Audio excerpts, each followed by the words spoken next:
Good morning. This is Pastor Marvin Osborne with First Baptist Church of Birmingham, Ohio.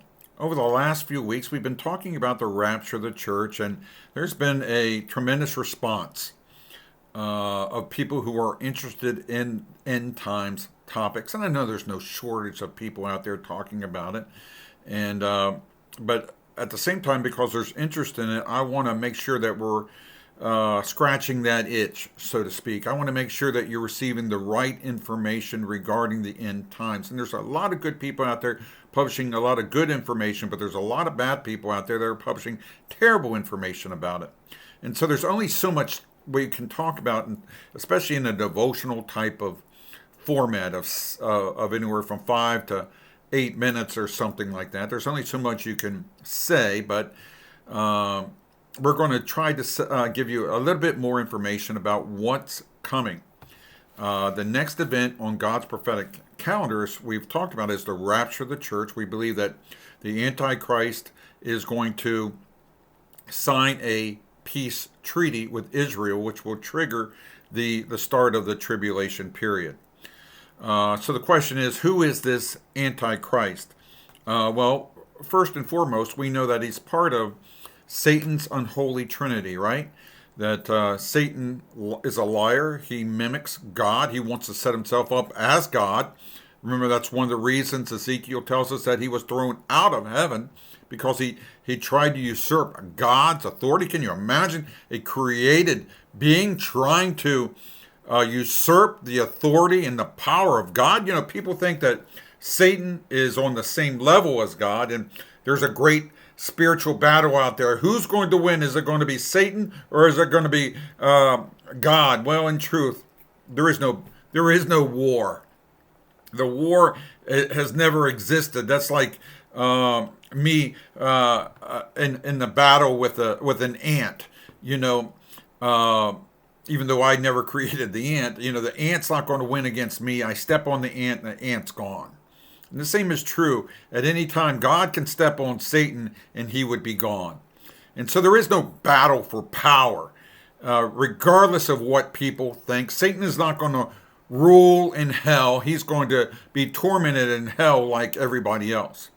But Satan seeks to, the Bible talks about being a deceiver, a destroyer, and a murderer, a liar. And so he's going to set up his own unholy trinity. We know he's going to, of course, he will set himself up as the God of this world. He'll have the Antichrist who will mimic Jesus Christ on this earth, and then he'll also have the false prophet. And time permitting, we'll talk about them as well over the next few days as well. Today we want to talk about the Antichrist, and we'll probably break this up to a couple of days. Who is the Antichrist? Is the Antichrist alive and well on planet Earth?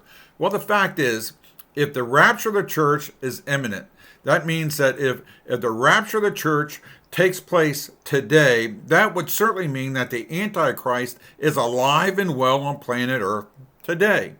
And so, do we know who that is? No, we don't. And a lot of people have tried to configure who this may be. They've taken the lettering of different people's names and said, yeah, that makes out to 666 and all this other stuff. And the fact is, we don't know who that person is. Chances are we won't know until he rises to power. But we know that he will take a role. He will take the throne. We see that the movement toward that one world government, that one world power is coming. We see as the United States constantly gives over their sovereignty to the United Nations, to the World Court. This whole idea of global warming, that's all part of it. The digitizing of the money, as we talked about, is all part of it. That euro dollar and the cryptocurrency and the cashless society and all these things are all part of it, step by step leading it. And so we know that Daniel tells us in chapter 11 36, it says, "And the king shall do according to his will, and he shall exalt himself and magnify himself above every god." And so there's going to come a world leader on the scene that the world will be required to worship him. And we'll talk about that in the coming days. What does that mean for you and I? That means that as we see this world constantly moving toward a direction that we just simply cannot understand. How does this possibly make sense? How can you get rid of coal and yet have these other mines out there digging up for electrical cars and all this stuff? It's a lie. It's a manipulation. It is a taking away of the power of and the resources of the United States. How can we be dependent on foreign oil when we have oil reserved? They say for hundreds of years here in this on our continent.